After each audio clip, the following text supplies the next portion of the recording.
Man, Kwanzaa, join the celebration. It's that time of the year again. And y'all know it wouldn't be Kwanzaa in Jackson without this brother right here. Brother, how you feeling today? Man, I'm feeling wonderful. I'm feeling fine. I'm just really enjoying being back in the Jack to be able to enjoy all the love. Yeah, man, the people been missing you, man. But we knew you gonna come back around this time. Hey, it was like, man, watching the countdown. When we started seeing that winter, that December rolling around, we said, man, we know Kwanzaa, man, coming back, baby, off that train. Well, Kwanzaa is a community celebration. I'm proud for the role that I'm able to play as the lead coordinator for the past 8 years now, my ninth year here with the Jackson Community Kwanzaa celebration. We look forward to yet another week where we have 7 days of celebration with the seven principles of Kwanzaa, all the way from Umoja to Imani. 7 days at the Medgar Evers Community Center on 3159 Edwards Avenue from 6 to 9 p.m. Of course, we serve refreshments every night. It's fellowship, it's family, it's fun. We hope that you come on out to be educated, entertained, enlightened, and informed. If we're able to do that, then we know we had a real good time. All right, just for our any new viewers and ones who might not be too familiar with Kwanzaa, let them know what Kwanzaa is all about because there are a lot of misconceptions, a lot of myths out there, and I know you'll be very qualified to really break down to the people what it's really about and the true essence of it. Okay, well, for those who don't know, I mean, obviously, if you want to do a Google search, you won't have any problem finding a lot of information on Kwanzaa. And if you go to the Jackson Community Kwanzaa celebration page, then you can't help but to get the information as well. Kwanzaa began in 1960 uh, during the Black Power movement, where one of our scholars, Dr. Malana Karanga, and he was also informed by others, but Dr. Malana Karanga came and actually put forth a celebration because black people deserve to have our own holidays. Mature people have their own holidays and their own flag. And when you celebrate the holidays of your oppressors, then you take on the values, interests, and priorities of those who have power over you. You can listen to Dr. Shaka Musa Barashango go into greater detail about that. Dr. Shaka Musa Barashango was also quoted on a rhyme called The Nature of the Threat by Razkaz. And so that's something for all of you on the internet to check out, Reverend Dr. Barashango.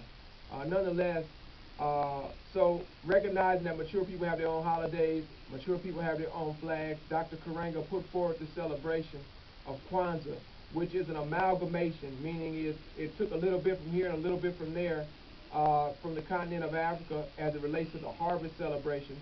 Those of you who see the seven camels might be reminded of the candles that are in what's called the menorah.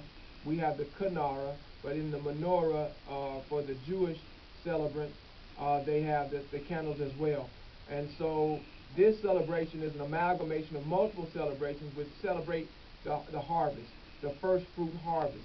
And so we're very fortunate, whether you want to call it lim puku, lim popo, whether you want to deal with it straight up as Kwanzaa with one A or two A's, you can come on out and be part of the celebration that was born during the Black Power movement and has been going on for over 50 years now. In this case, in Jackson, Mississippi, we've been celebrating for this is the 27th, 28th year here in the city of Jackson, Mississippi, celebrating the community Kwanzaa celebration. And just to pause you right there. You mentioned that it's been going on in Jackson for almost 30 years now, approximately like 28.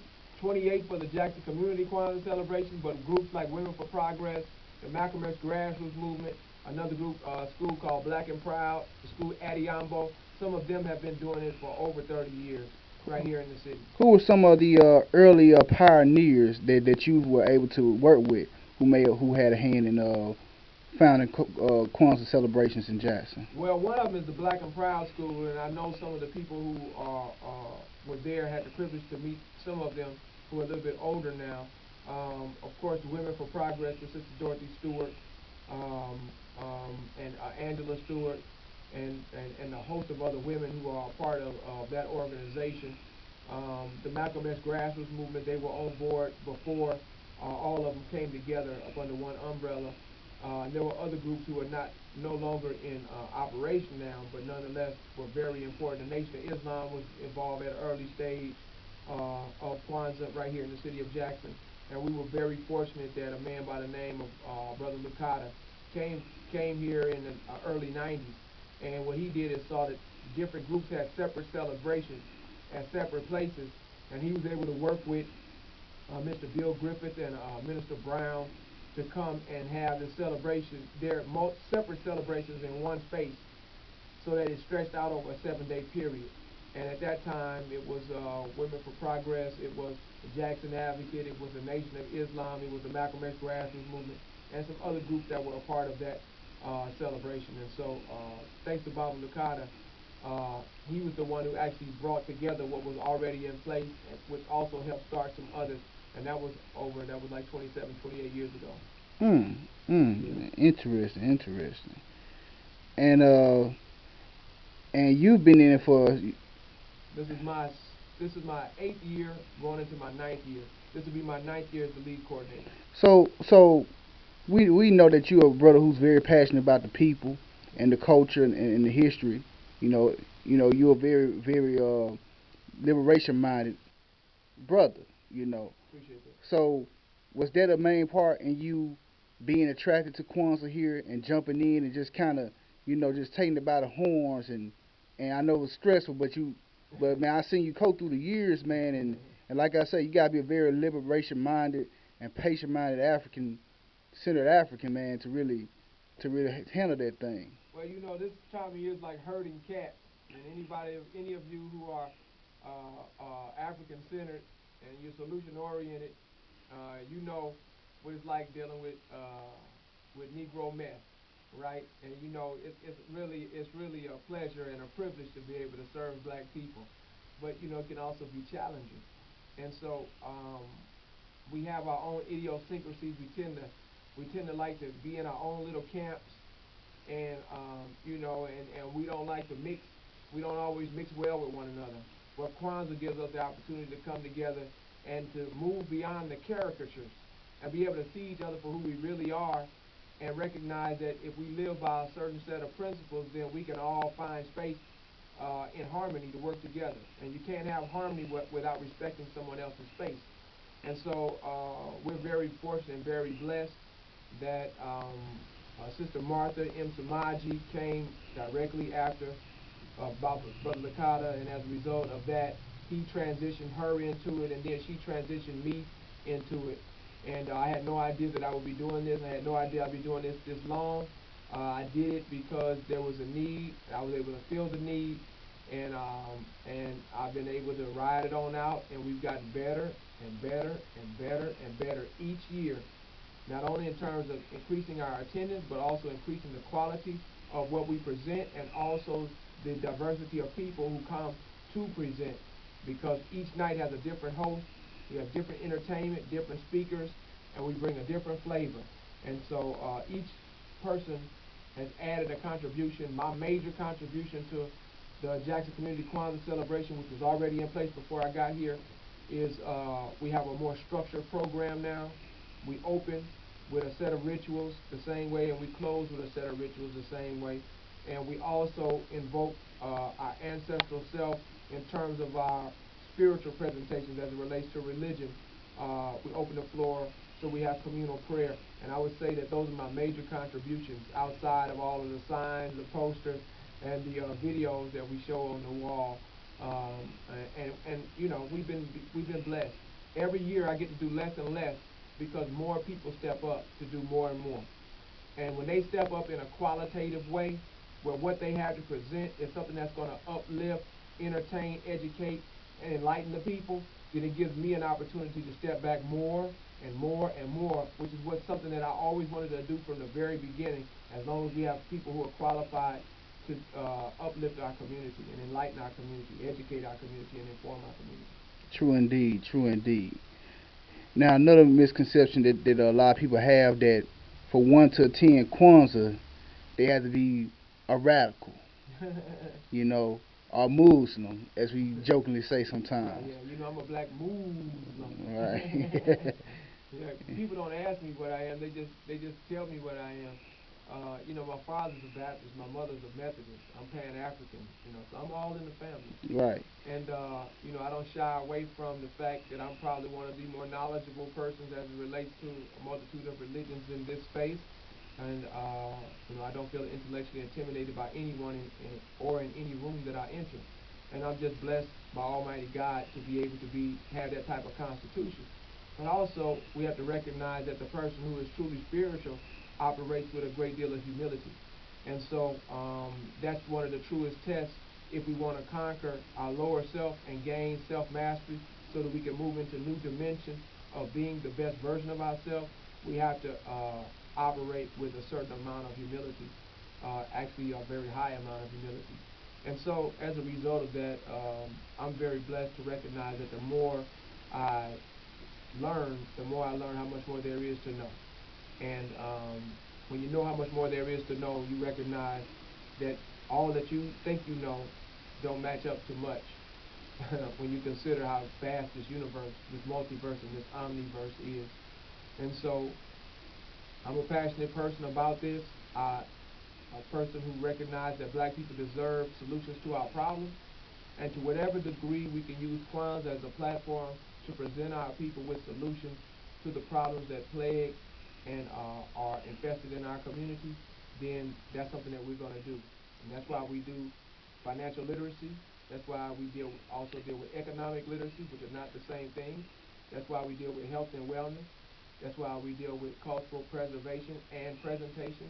That's why we celebrate our babies and we celebrate our elders and we invoke our ancestors and we pay homage and reverence to our ancestors so that we can be the best version of ourselves through taking on some of those characteristics of an Ida B. Wells or a Marcus Mosiah Garvey or a Granny Nanny, Right. and a host of others, including our late people's attorney and mayor for the people, Chokwe Lumumba, Baba Hannibal, the freak. I'm about to start our shaying in here. I just need some water. Yeah. If I ain't careful. Yeah, we about to get into the libations portion of the program. Exactly right. Yeah, I'll go there, man, and I won't get out of there no time soon. Hey, You've offered so much. hey, let the people know, man, because you know I've seen some powerful things at the Kwanzaa, man. Some real thought-provoking, motivational things that make ones think when ones enter the building, like conquering our fear of freedom, Right.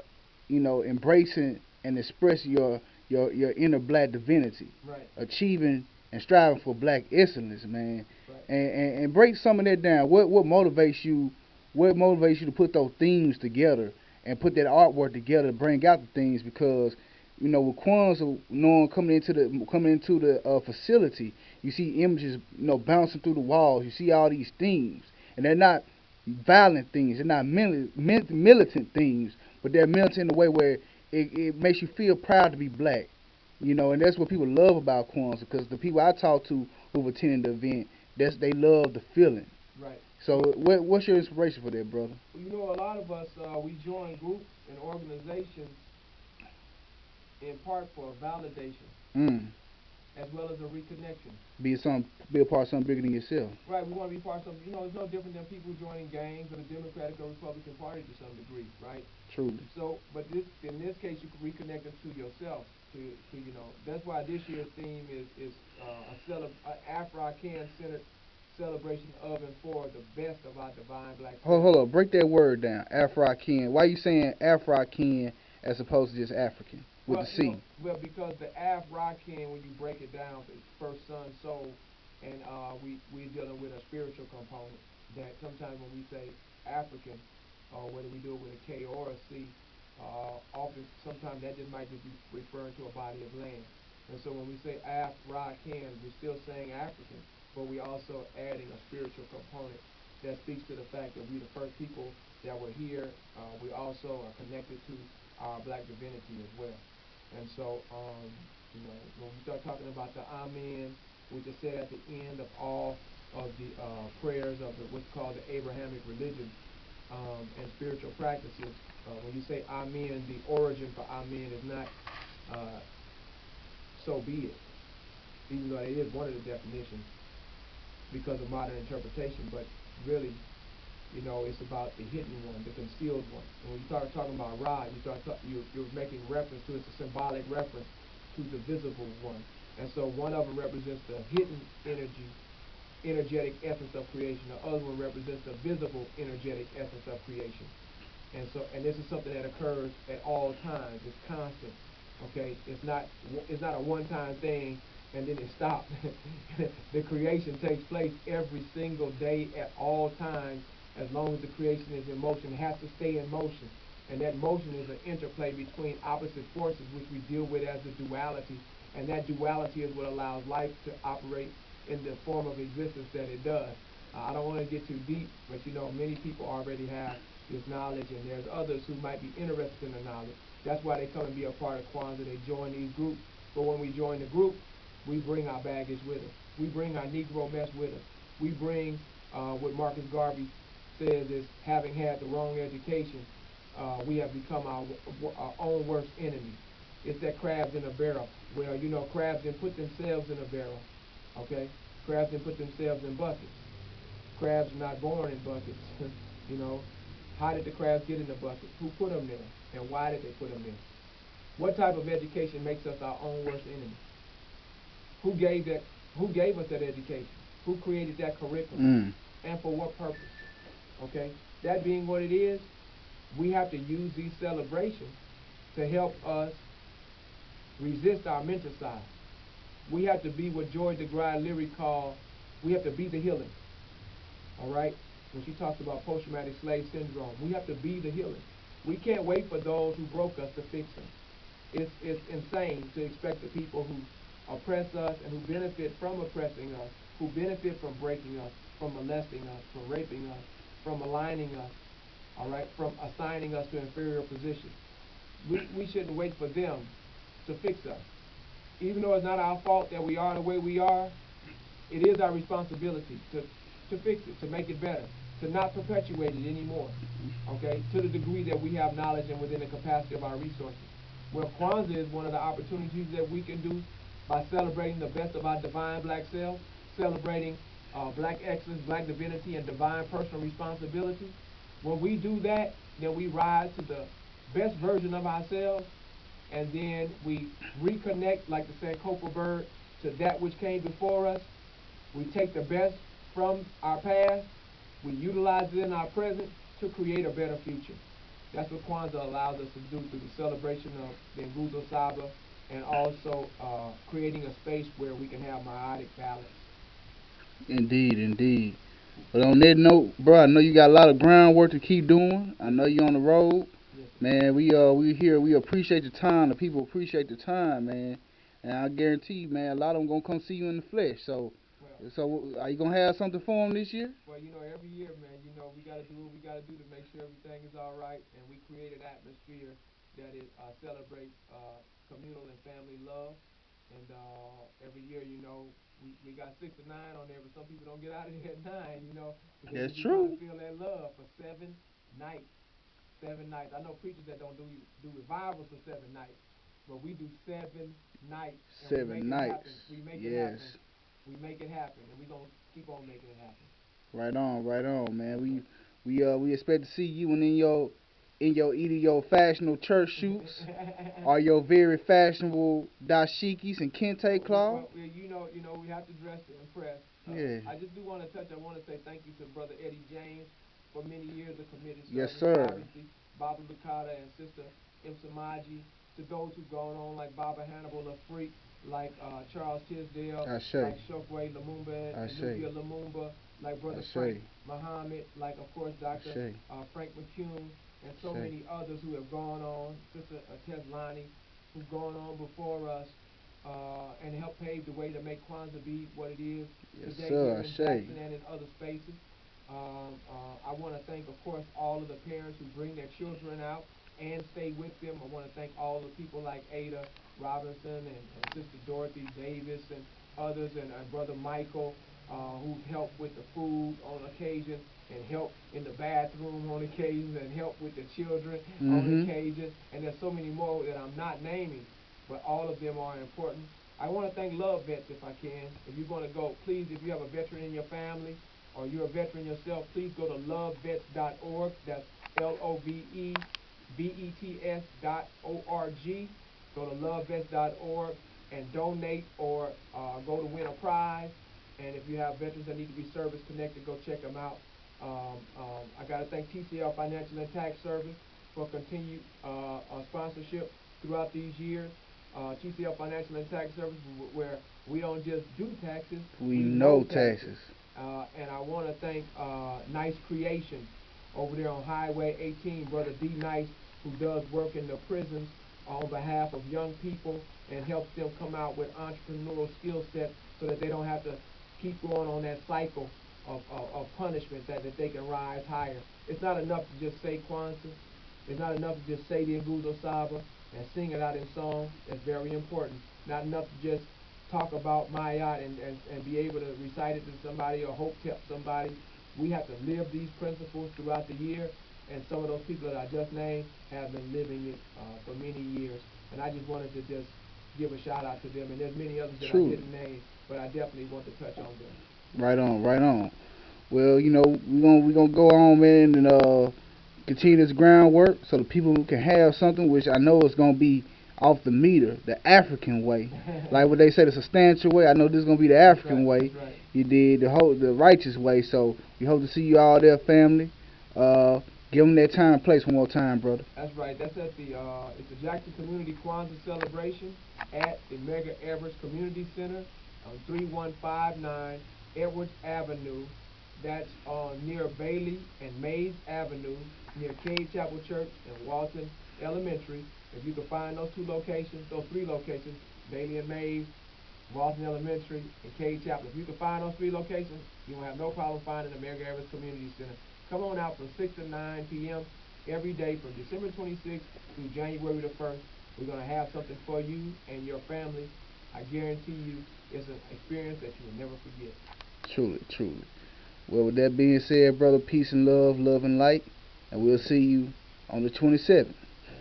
One life, one love, one enemy, one God, one aim, one destiny, motto, tip. Motto, tip. May we continue to be a blessing to ourselves, be worthy of abundant prosperity, and also be a blessing to others. True.